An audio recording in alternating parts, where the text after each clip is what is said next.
আসসালামু আলাইকুম। কেমন আছেন আপনারা সবাই? আশা করি আল্লাহর রহমতে আপনারা ভালো আছেন। আমি আলহামদুলিল্লাহ ভালো আছি। আজকে স্ক্রিনে যে ছবিগুলো দেখতে পাচ্ছেন ওনারা জাতির সূর্য সন্তান, তাদের নিয়ে মূলত কথা বলছি।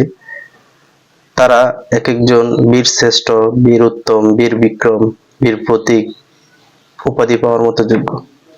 আপনারা হয়তো অনেকে গালি দিচ্ছেন তাদেরকে, কিন্তু একবার কি চিন্তা করে দেখেছেন? পজিটিভ দিকটা নিয়ে একটু চিন্তা করেন। আমরা সবসময় নেগেটিভ ভাবি, একটু পজিটিভ দিক নিয়ে একটু চিন্তা ভাবনা করেন।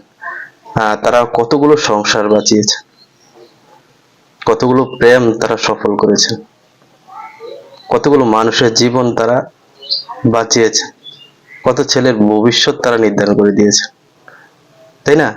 কিভাবে? এমন হতে পারে যে কোনো ফ্যামিলিতে বলা হয়েছে যে এবার বিসিএস এ না টিকলে তো মানে তোমাকে বিয়ে দিয়ে দিব সেই মেয়েকে। তারা বিসিএস এ টিকে গেছেন এবং সেই মেয়ে পড়াশোনা করেছেন। সত্যি আশ্চর্যজনক বিষয়। এবং অনেক প্রেম সফল হয়েছে মূলত এই বিসিএস এর জন্য, বিসিএস এ টিকার জন্য তাদের।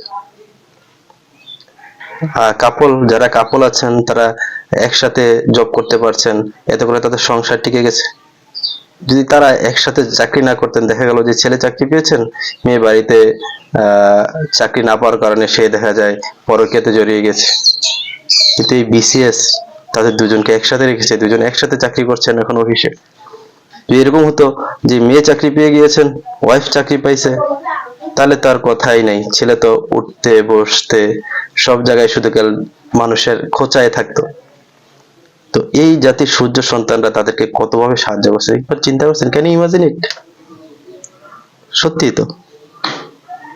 আর আমরা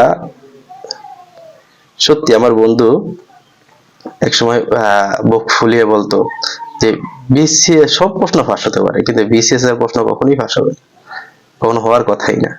আজকে সেই বন্ধু মাথা নিচু করে কথা বলে যে না, বিসিএস এর প্রশ্নও ফাঁস হয়, একসময় দেখা যাবে যে আইএলটিএস এর প্রশ্ন ফাঁস হয়ে যাচ্ছে। সত্যি আশ্চর্যজনক বিষয়। আমরা হয়তো অচিরেই খোঁজ খবর পাবো এগুলা, দেখবো যে ঢাকা বিশ্ববিদ্যালয়ে এডমিশন টেস্টে অনেকের প্রশ্ন ফাঁস হয়ে গেছে। এটা সম্ভব, কারণ আমরা হীরক রাজার দেশে আছি।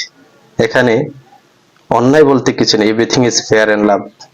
আর আমরা এরকম একটা পরিবেশে আছি, মনে হচ্ছে যেন উন্মুক্ত একটা কারাগারে বসবাস করছি। এটা আমার কথা না, আমার বন্ধুর কথা। সত্যি আমরা উন্মুক্ত একটা কারাগার। আমরা হয়তো উন্মুক্ত, কিন্তু একটা কারাগারের মধ্যে আছি আমরা। আমরা জানি না আমাদের কি হবে, ভবিষ্যৎ কি হবে। তা না হলে এরকম একটা জায়গাতে কিভাবে প্রশ্নপত্র ফাঁস হয়? চেয়ারম্যান তো বলেই দিয়েছেন, পিএসসি চেয়ারম্যান, যে না প্রশ্নপত্র ফাঁস হয়নি।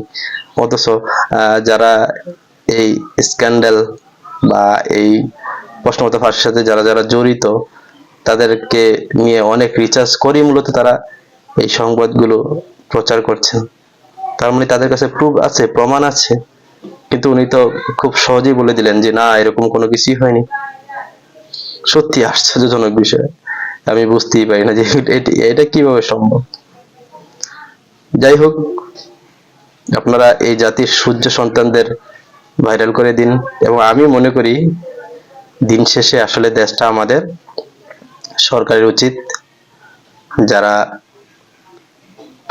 উপরের মহলে আছেন তাদের উচিত এদের সাথে যারা যারা জড়িত তাদেরকে আইনের আওতায় নিয়ে আসা এবং সর্বোচ্চ শাস্তি দেওয়া।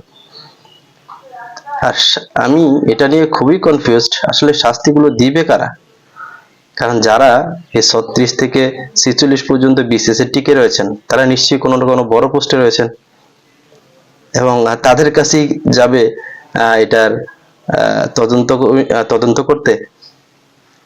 তো তারা কি তদন্ত করবে? আমি সত্যি আশ্চর্য, এবং আমি মনে করি না যে আসলে এটার ভালো ফলাফল আসবে বলে আমার মনে হয় না।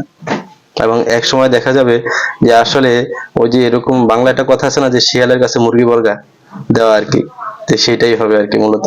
এটা যে আলোর মুখ দেখবে বলে আমার মনে হয় না।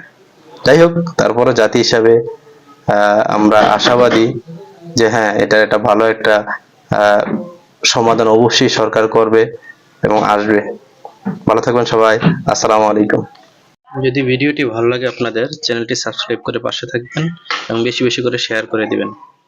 এটা জাতি হিসাবে এবং সচেতন নাগরিক হিসাবে আমাদের প্রত্যেকেরই দায়িত্ব মূলত ভালো জিনিসগুলো প্রত্যেকের কাছে শেয়ার করে পৌঁছে দেয় এবং একটা প্রতিবাদ করা। ভালো থাকবেন সবাই।